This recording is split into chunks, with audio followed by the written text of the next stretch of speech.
Hey, good morning. Happy Wednesday. Hopefully, everybody is having a great week and things are going well for you. This is video number 2 for the first week. I apologize once again for last week on Friday with, as I said, I had everything set up on Thursday and then found out that I had no volume in my video. So I apologize for that.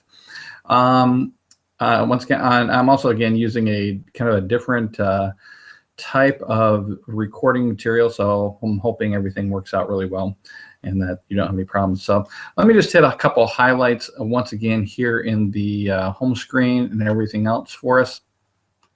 You can find the syllabus right here in the home screen. Couple items. Once again, here's my contact information. Please feel free to text if you need to. Or email. Those are the best 2 ways to get in touch with me. Email is preferable, but if you do have a question that needs a little bit faster attention, feel free to text. Just let me know that this is a 504 class and everything else, so I know who you are. I had somebody ask about the Pearson Learning Studio, where that is. Pearson Learning Studio is our learning management system. It's where we put our courses. So it's actually uiuonline.com. There's nothing that you would know any differently there. So hopefully that hasn't caused a problem. As you go through the course materials, I did hear from the bookstore, that they were sold out of the course packs. Not to worry, this first week you've not needed them. But you will need them next week. So let me know if you still have some problems with that. We'll find a workaround and everything else. Okay. As you go through, a lot of this is just standard, the etiquette and everything else, course requirements. I think someplace in here early on, there's a place that I have missed that talks about questions. General course questions that you can go to the course home, look for general course questions. I apologize. I thought I had taken all of those areas out. That used to be, some instructors have something called instructor office where questions are asked. That just doesn't work real well because the system doesn't tell me or send me a notification saying somebody asked a question or there's a new posting. So if I check the material, if I check the website, say this morning, and then I didn't get back in until tomorrow night, and you asked a question, say right after I logged out, you could be like 36 hours before I could respond, which just isn't good in my mind. So please send questions via email. If you are in the course home and do have a question, you can always come up here to the email tab, click on email, and once you find here, you can just pick me and add, and there you go. You can send that email that way. That's probably, it's just as fast as posting a question in a discussion forum. That being said, there is a student lounge area for you to share ideas. It looks like some people have already asked some things here and comments, and I'll look at those a little later this morning as well. I try and check those once a week, but I don't get in there very often. That is more for you.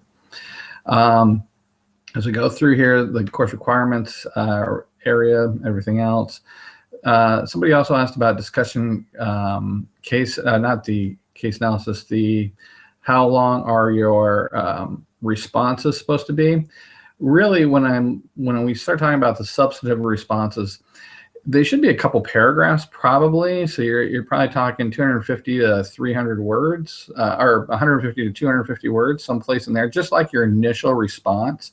The key is that it should add value to the discussion. It should be something more than, hey, this was nice, I like what you said. It should add value. It's a discussion. So try and add value and push the discussion to the next level, take it to the next place. Ask some clarifying questions maybe, or maybe offer a different point of view. That is really where a lot of the learning happens. I completed my PhD program online, and I remember having really good discussions with some of my colleagues that would go actually weeks on. So we'd go into next week and we'd still be responding to one another in the previous week. So that's where some deep learning happens. So you want to definitely try and have good conversations there. There are 3 case studies, and there'll be more in there. Weekly reflections. I've had several people ask about those. rather than do the form templates like I've had in the past, I am testing something new this term. Basically, there's an area here, it says instructor communication. You'll just click the instructor communication, hit begin, and what it's going to do is pop up the question, and there we go. So this week, there's a couple of them. It says I've reviewed the syllabus, I understand the syllabus. The most important interesting topic discussed this week was, I was most surprised by the following topic. These questions, by the way, most important interesting topic, I was most surprised by, and beside those two are always on the instructor communication forms. So those are standard.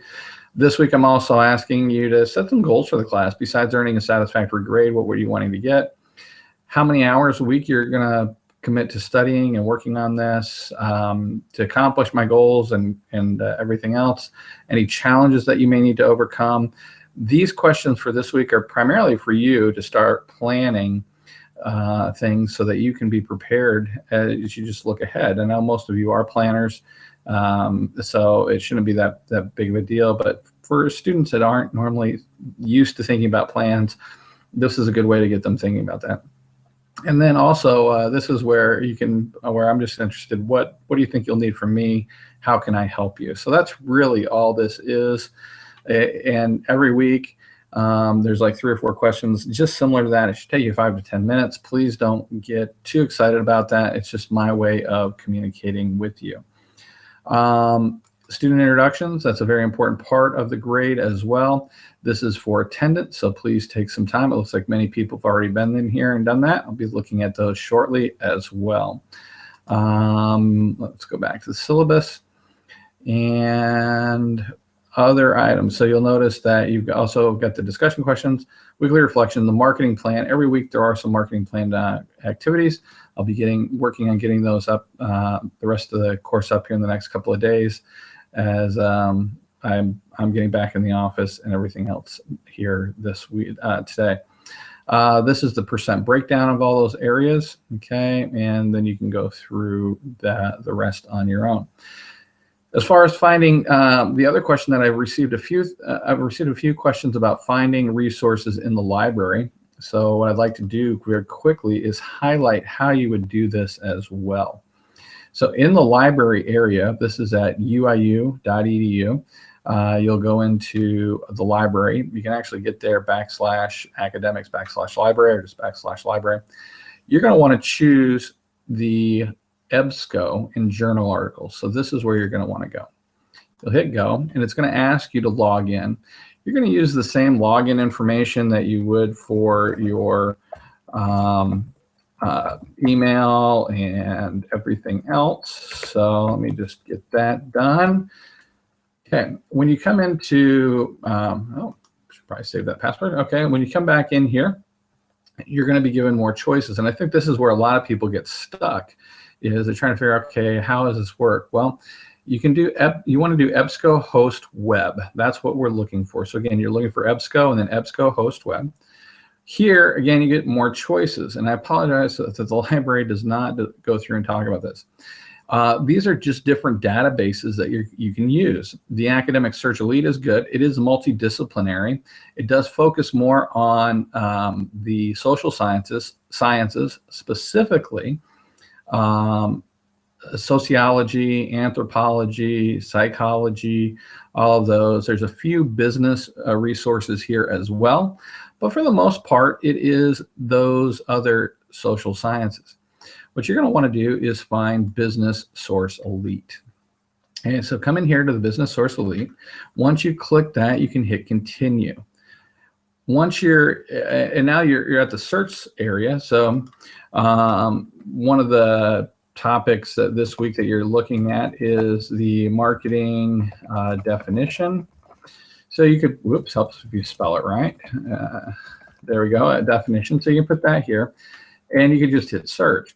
I recommend, though, that you come down just a little further and limit your search to full text, because there are a lot of articles that EBSCO will pull up that are not full text. They just give you like the abstract, and that can be a little bit annoying because You know, you think you have this great article and you don't, you just have the abstract. So the other thing I would recommend is that you do scholarly peer-reviewed journals, because that's really what we're looking for at this level, is scholarly peer-reviewed journals. Then hit search. So once you hit the search, you're going to find that you have 2,000 articles to go through. You can come over off on the side. You can limit at this point, say, I don't want 2,000. Maybe I limit it from discussions from, I don't know, 2000 to now. And we can then just update our search. I think we can do that here. So, oops, let me try that again. Limit to 2,000. There we go. So now we only have 1,200. So again, you can find different limiters. And once you're into this area and you pick something, I'm just going to pick the first one. You're pick download the PDF. You can download this at that time. You can print it, all those areas. Off on the side, though, this is an important area, these items on the right-hand column. There's something that looks like a little yellow sticky note. It's below the folder. And when you click on the little yellow sticky note, this actually gives you the citation format, and you would want to choose the APA format. You can just, you know, click it and right-click and copy paste. So that should help you there as well. So hopefully that helps a little bit for you to go through and find some resources. Another resource that you're going to be looking at this week, let me just come back to our main area. When you go through the marketing plan this week, one of the assignments, activity 2, talks about you're going to be choosing your company and start looking and working on the macro, industrial, internal, all these types of analyses. The information that you're going to put in eventually into a SWOT matrix is really important. So one of the things that you're going to want to do is good research. Now, unfortunately, most people have not really learned how to do good business research. So what I would recommend is that when you go through here, you need to make sure that your company is publicly traded. That means it's on a stock exchange. If it is publicly traded, you can go to, or because it is publicly traded, you're going to want to go to the sec.gov website. At sec.gov, you're going to, if you've not used this before, this is a place where you can get lots of great research, great information about your company. You're going to want to search the Edgar company. Okay, so you want to come in here, Edgar. And now you're going to want to actually find the company. There's 2 ways you can do it. You can do the company name, or you can do a fast search. If you don't know the fast search, this is the stock ticker symbol, okay? Then you'll want to use the company name. I'm going to just pick on Tesla. I don't know their ticker symbol, so we'll hit search. Here we go, Tesla. It is Tesla Motors, okay? That's the one we're looking for. There we go. And then you have all these great documents, and this is where most people go, I have no idea what I'm looking for, and they freak out and they want to leave. Don't do that. What you want to do is you want to come through and you want to look for something called the 10K, all right? So the 10K, you have interactive data and you have documents. I normally do the interactive data, but you can do the documents as well. The interactive data makes things a little bit easier because I can download the financial statements from here right into Excel. So you can do view an Excel document, things like that. So this gives me all the information that I need to do analysis on the company's financials, which you are going to have to do. You're going to have to look at some financial ratios. Okay. You also get the notes to the financial statements and everything else right here. Okay. If we come to the cover, you can do the document and I'm sorry, I'm still trying to recover from the mouth surgery. My tongue got in front of my seeing eye tooth. Couldn't see what I was saying. So you can do the document and entity information. That's just a summary here. If we come back, what I'm going to do is actually 2. If you do just the documents, oops, that's the 10Q. My apologies again. Here we go. Let's come down 10K, 10Q. I lost the 10. There it is, 10K documents. Okay, at this point with the 10K from here, what you would want to do is this first one, the 10K HTML. Okay, this is what it looks like. It's not a real pretty form, but it is nice because you can, there are hyperlinks to the different areas in the company. Now, you're going to want to look at part one, the business. This tells you about the company. They design, develop, manufacture, and sell high-performance, fully electric vehicles, okay, and they discuss what they do, right? They talk about the Model S and everything else, all these different things about the company.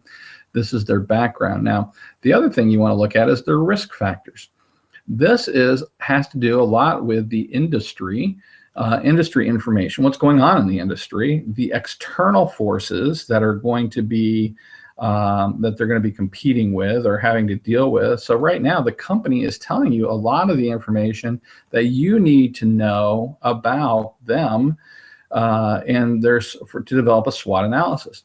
So I would suggest that you do this. They also discuss in here, they generally discuss who their competitors are. If you are concerned with the competitors, you can always go to another website called yahoo.com Finance. And when we're here at Yahoo Finance, if you were to do a search under quote lookup for Tesla, and again, since I don't know their ticker symbol, oops, LA, not TA. You can just spell the name of the company, hit go, and it will bring up a couple of choices for you. There we go. We know we want Tesla Motors. Okay, we've got that. As you come down in the side, it does list the competitors on the right-hand side. So what it's going to do is tell us, okay, there's a couple private companies down here. One of them is Toyota Motor Corporation, and then you've got GM. You probably want to look at Ford, right? So you've got these. Here are all the different automakers. You've got, again, GM, Daimler, Toyota, Ford, Volkswagen, Nissan, Honda, Peugeot, Fiat Chrysler, Renault. All of these companies are now listed, so you can look here. You may also want to remember Ferrari did do a IPO, so they are now a public company as of today. So they would be listed in here as well. So you may want to look at some of the other companies, 10Ks, to get a good picture of the industry. So there's some hints on that first step. It does take a lot of research. It does take a lot of time to build a marketing plan and do it well. Let me stop my screen share here. There we go. Hopefully that works. So I apologize for not having this video finished last week. Getting as far as getting caught up and everything, that's what I'm working on today. So you'll have some new content for next week to look at. Please let me know whatever I can do to help. I'm here to help, and look forward to working with all of you throughout the rest of the term. It's going to go quick, especially as we come into the holiday season. So don't fall behind. Let me know if there's anything I can do, and I look forward to seeing you in the classroom over the next, or in the course room of the website over the next several weeks. Have a great afternoon, everyone, and I'll talk to you later.